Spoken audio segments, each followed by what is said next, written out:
2024 का लोकसभा चुनाव एक ऐसा लोकसभा चुनाव है कि मतदान होने से पहले, लोकसभा चुनाव को रिजल्ट आने से पहले बीजेपी पार्टी एक लोकसभा सीटों पर चुनाव है जो जीत गया है। 4 जून को लोकसभा चुनाव को रिजल्ट आना बाकी है, लेकिन उससे पहले बीजेपी पार्टी एक लोकसभा सीटों पर चुनाव है जो जीत गया है। गुजरात की सूरत लोकसभा सीट से बीजेपी के कैंडिडेट मुकेश दलाल को निर्विरोध चुनाव जीता हुआ घोषित कर दिया गया। इसके पीछे वजह यह है कि कांग्रेस पार्टी के जो कैंडिडेट थे उनकी नामांकन पत्र पर 4 ऐसे व्यक्ति थे जो दस्तखत किए थे, लेकिन बाद में वो चारों व्यक्ति अल्फनामा देकर ये कहें कि ये मेरा दस्तखत नहीं है, ये फर्जी दस्तखत है। जिसके बाद कांग्रेस पार्टी की जो कैंडिडेट थे उनके नामांकन पत्र को रद्द कर दिया गया, यानी कि गुजरात की सूरत लोकसभा सीट से उनको बाहर कर दिया गया। गुजरात की सूरत लोकसभा सीट से 8 ऐसे व्यक्ति थे जो निर्दलीय लोकसभा चुनाव लड़ रहे थे और 8 व्यक्ति अपना नाम वापस ले लिए। जिसके बाद बीजेपी के कैंडिडेट को गुजरात की सूरत लोकसभा सीट से मुकेश दलाल को निर्विरोध चुनाव जीता हुआ घोषित कर दिया गया। गुजरात की सूरत लोकसभा सीट से जो पहले कमल खिली है, ये देश की चौंकाने वाला कमल खिली है, क्योंकि गुजरात की सूरत लोकसभा सीट से कांग्रेस पार्टी के जो कैंडिडेट थे उनके नामांकन पत्र को रद्द कर दिया गया, ये कहकर कि उनकी नामांकन पत्र पर असली दस्तखत नहीं किया गया है। इसी के चलते कांग्रेस पार्टी के कैंडिडेट को नामांकन पत्र को रद्द कर दिया गया। जब कांग्रेस पार्टी की कैंडिडेट को नामांकन पत्र को रद्द कर दिया गया तो गुजरात की सूरत लोकसभा सीट से 8 ऐसे व्यक्ति थे जो निर्दलीय लोकसभा चुनाव लड़ रहे थे और उन्होंने भी अपना नाम वापस ले लिया। ऐसा क्या हो सकता है कि जो 8 व्यक्ति निर्दलीय लोकसभा के चुनाव लड़ रहे थे जो अपना नाम वापस ले लिए, क्या उन्हें डराया या फिर धमकाया गया, इस वजह से अपना नाम वापस ले लिए। जिसके बाद गुजरात की सूरत लोकसभा सीट से बीजेपी के कैंडिडेट मुकेश दलाल को विजय घोषित कर दिया गया।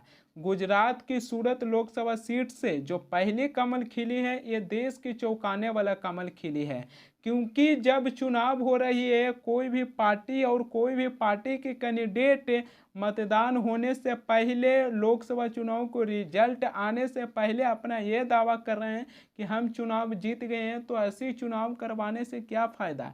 क्यों इस देश की जनता से अपील कर रहे हैं कि जाकर अपना मतदान करें, अपना वोट डालें, क्यों उनके वोट डालकर समय नष्ट कर रहे हैं। लोकसभा चुनाव से पहले किसी भी पार्टी या फिर पार्टी के कैंडिडेट को निर्दलीय विजय घोषित कर दिया गया, तो फिर ऐसे चुनाव करवाने से क्या फ़ायदा। गुजरात की सूरत लोकसभा सीट से जो पहली कमल खिली है, कहीं ना कहीं चंडीगढ़ के मेयर के चुनाव जैसा दिखता है, क्योंकि चंडीगढ़ के मेयर के चुनाव में जो हुआ उसको बारे में हम और आप अच्छी तरीके से जानते हैं। आम आदमी पार्टी और कांग्रेस पार्टी अपनी साझा उम्मीदवार उतारे थे। आम आदमी पार्टी और कांग्रेस पार्टी को टोटल वोट 20 मिला था। बीजेपी पार्टी जो अपनी साझा उम्मीदवार उतारे थे उनको टोटल वोट 16 वोट मिला था, लेकिन प्रोसाइडिंग ऑफिसर आम आदमी पार्टी और कांग्रेस पार्टी की 8 वोटों को ही रद्द कर दिया गया। जिसके बाद आम आदमी पार्टी और कांग्रेस पार्टी 12 पर पहुंच गई हैं और बीजेपी पार्टी को 16 वोट मिला था, तो उनको चंडीगढ़ के मेयर के चुनाव में विजय घोषित कर दिया गया था। लेकिन यह मामला सुप्रीम कोर्ट गया और सुप्रीम कोर्ट इस फैसलों को सुने, जिसके बाद आम आदमी पार्टी और कांग्रेस पार्टी जो अपने साझा उम्मीदवार उतारे थे उनको विजय घोषित कर दिया गया।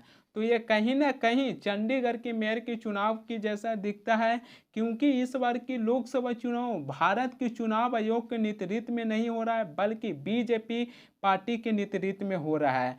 तो अगर लोकसभा चुनाव में इस तरीक़ा से धांधली दिख रही है तो इस पर सुप्रीम कोर्ट के एक्टिव होना चाहिए और सुप्रीम कोर्ट को इस पर एक्शन लेना चाहिए, क्योंकि लोकसभा चुनाव चंडीगढ़ के मेयर के चुनाव जैसा नहीं होना चाहिए। कांग्रेस पार्टी के जो कैंडिडेट नीलेश कुंभान है, ये कहीं ना कहीं बीजेपी पार्टी से मिले हुए थे। बीजेपी पार्टी पहले ही साजिश रचे हुए थे। कांग्रेस पार्टी के जो कैंडिडेट नीलेश कुंभान थे, इनकी नामांकन पत्र पर इन्हीं के घर के सदस्यों को दस्तखत करवाया गया। फिर इनके घर के सदस्य जो कहें कि हमने इनके नामांकन पत्र पर दस्तखत नहीं किए, जिसके बाद कांग्रेस पार्टी के जो कैंडिडेट नीलेश कुंभान थे, इनकी नामांकन पत्र को रद्द कर दिया गया। बीजेपी पार्टी इस बार के लोकसभा चुनाव में डरे हुए थे।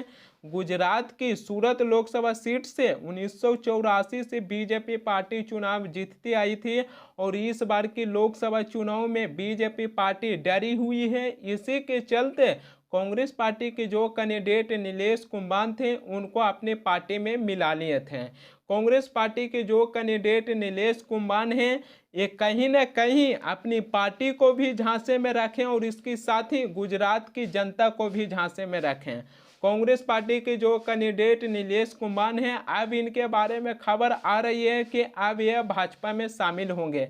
इसके साथ ही गुजरात की सूरत लोकसभा सीट से बीजेपी कैंडिडेट मुकेश दलाल को निर्विरोध चुनाव जीता हुआ घोषित कर दिया गया, तो गुजरात की जनता नाखुश दिखाई दे रही है। गुजरात की जनता है जो कह रहे हैं कि इस बार की लोकसभा चुनाव में अगर बीजेपी पार्टी सरकार में आएंगे तो अगले 5 से 10 सालों में चुनाव ही खत्म करवा देंगे। गुजरात की जनता है जो सीबीआई के मांग कर रहे हैं, कह रहे हैं कि इसके बारे में जांच होना चाहिए। तो फिर कई ऐसे और भी लोग हैं जो कह रहे हैं कि गुजरात की सूरत लोकसभा सीटों के लिए फिर से एक बार मतदान किया जाए। गुजरात की जनता है जो कह रहे हैं कि इस देश के हजारों क्रांतिकारी इस देश के लिए लड़ें, इस देश की आज़ादी दिलवाएं ताकि इस देश की जनता अपने अधिकार, अपना हक और अपना सरकार चुन सकते हैं। लेकिन जब उनको अपना सरकार चुनने के टाइम आता है तो एक पार्टी के कैंडिडेट को निर्विरोध चुनाव जीता हुआ घोषित कर दिया जाता है। भारत के मुख्य चुनाव आयोग राजीव कुमार जी से मैं एक बात कहना चाहूँगा कि चुनाव करवाने से पहले एक सख्त कानून लेकर आते हैं कि अगर कोई भी पार्टी अपनी कैंडिडेट को टिकट देकर चुनाव लड़वाते हैं, मतदान होने के बाद उनकी पार्टी के कैंडिडेट अपनी पार्टी को धोखा देकर अगर किसी और पार्टी में शामिल हो जाते हैं तो उनको ऊपर चुनाव लड़ने के लिए बैन लगा देते हैं। इस देश के नेताओं को ऊपर एक कानून बनना चाहिए। कानून क्यों नहीं बनना चाहिए? इस देश की सरकार, इस देश के नेता, इस देश की जनता को ऊपर कानून बना सकते हैं, हिट एंड रन जैसे कानून ला सकते हैं। तो इस देश के नेताओं को ऊपर एक कानून क्यों नहीं बनना चाहिए? वैसे नेता हैं जो अगर वो किसी पार्टी में रहते हैं, वो पार्टी उनको टिकट नहीं देते हैं तो उस पार्टी को छोड़कर दूसर पार्टी में शामिल हो जाते हैं। अगर वो पार्टी उनको टिकट नहीं देते हैं तो फिर से इस पार्टी में शामिल हो जाते हैं। तो क्या ऐसे नेता हमारे देश के लोकतंत्र और हमारे देश की संविधान के साथ खिलवाड़ नहीं कर रही है? क्या ऐसे नेताओं को ऊपर कानून नहीं बनना चाहिए? कांग्रेस ने नीलेश कुंभानी को 6 साल के लिए अपनी पार्टी से बाहर निकाल दिए हैं। कांग्रेस पार्टी के बड़े नेता राहुल गांधी हैं जो अपनी रैली में कहते हैं कि ये जो 2024 का लोकसभा चुनाव है ये देश के संविधान और देश के लोकतंत्र को बचाने वाला चुनाव है। इंडिया गठबंधन है जो इस देश की संविधान, इस देश के लोकतंत्र को बचाने के काम कर रही है और दूसरी तरफ बीजेपी पार्टी है जो इस देश की संविधान और इस देश के लोकतंत्र को खत्म करने की बातें कर रहे हैं। कांग्रेस पार्टी के तरफ से राहुल गांधी हैं जो देश की संविधान और देश के लोकतंत्र को बचाने के लिए बात कर रहे हैं, लेकिन उन्हीं के पार्टी के नेता देश के लोकतंत्र को हत्या कर रहे हैं।